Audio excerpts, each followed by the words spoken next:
La 26e célébration de la Journée internationale de la liberté de la presse au Congo a donné lieu à un colloque sur différentes thématiques tirées du thème général, à savoir les médias pour la démocratie, journalisme et élections en temps de désinformation. Enseignants à l'université, chevaliers de la plume et du micro, étudiants, observateurs ont échangé sur la profession de journalisme à l'ère de la désinformation. Qui est acteur de cette désinformation, journaliste ou personne ressource? La question a été posée. C'est le journaliste qui vous donne l'information. Mais est-ce qu'il est le producteur réel de l'information qu'il donne? Il ne fait que relayer en vérité une information qui vient de plus haut et qu'il a la charge de transmettre en temps. Il est émetteur, mais il n'est pas producteur de l'information. Je voudrais, par cet exemple, vous inviter tout simplement à considérer qu'au fond, journalistes, hommes politiques, hommes d'affaires, tout le monde rentre dans la désinformation. On dira que c'est l'union sacrée. Tout le monde est coupable et tout le monde est acteur.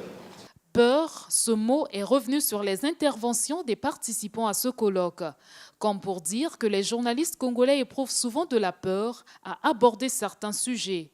Le président du Conseil supérieur de la liberté de communication rassure. Notre pays n'est pas une cité de vérité interdite. Nous sommes tous des citoyens, égaux en droit, et nous ne pouvons pas penser de notre propre pays, de notre espace vital, qu'il nous soit ravi, apprivoisé, la liberté. Maître Nzolani a parlé de la peur de la lumière. Personne ne peut avoir peur de la lumière, parce que le Congo n'est pas un pays qui vit dans l'obscurité ou dans les ténèbres. C'est absolument important.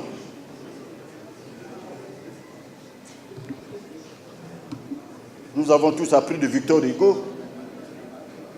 Il a dit que ceux qui vivent, ce sont ceux qui luttent. Ceux qui luttent, ce sont ceux qui vivent. Mais comment les journalistes peuvent-ils revendiquer ce que naturellement ils ont, c'est-à-dire la liberté? Et comment pouvez-vous vivre cette liberté si vous refusez de vous l'approprier, cette liberté? Parce que vous vous laissez installer en vous la peur. Il n'y a pas de pression qui tienne. Et lorsqu'on exerce des pressions sur vous, vous avez une arme importante, c'est votre métier, qui vous garantit votre liberté.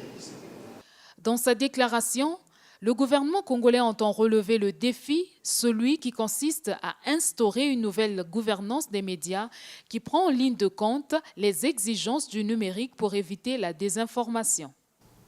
Des enjeux, oui. Il s'agit entre autres de la nécessité d'instaurer une nouvelle gouvernance du secteur des médias qui doit être adaptée au contexte actuel, au plan technique, socioculturel et politique. La révision de la charte des journalistes et des autres textes régissant le secteur participe de cette nouvelle gouvernance.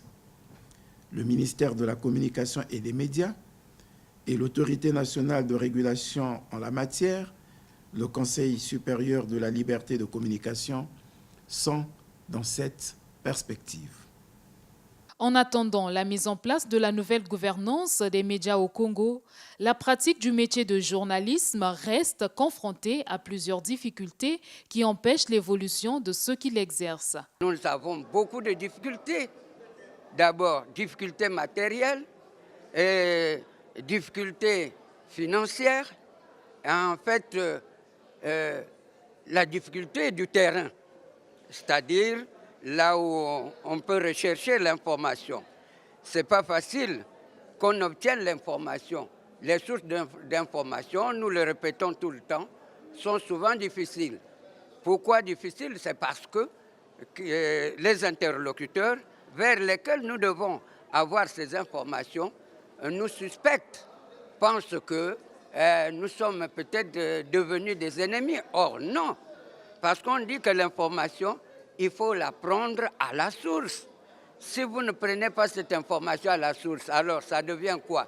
Et on est confronté parfois, je vous le dis, vous êtes jeunes, il y a de ceux qu'on contacte pour une information même de santé. Bon, nous parlons aujourd'hui par exemple de chikungunya qui commence à sévir dans notre pays. Nous ne l'avons jamais connu.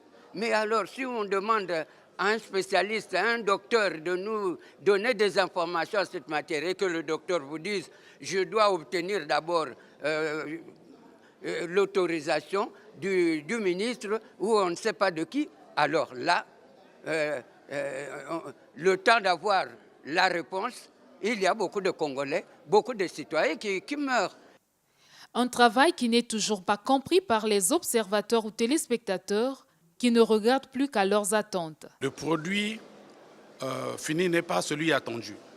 Oui, la vérité c'est qu'il faudrait que les journalistes, les nôtres, fassent un effort. Moins ceux qui sont face au micro, c'est bien qu'il y ait des journalistes qui ont comme spécialité les dossiers politiques, les dossiers d'investigation, les dossiers culturels par exemple, les dossiers économiques, les dossiers. Et ça ferait plus de poids aux journalistes congolais. Le journalisme, un métier évolutif, demande aussi une adaptation à l'évolution de la société.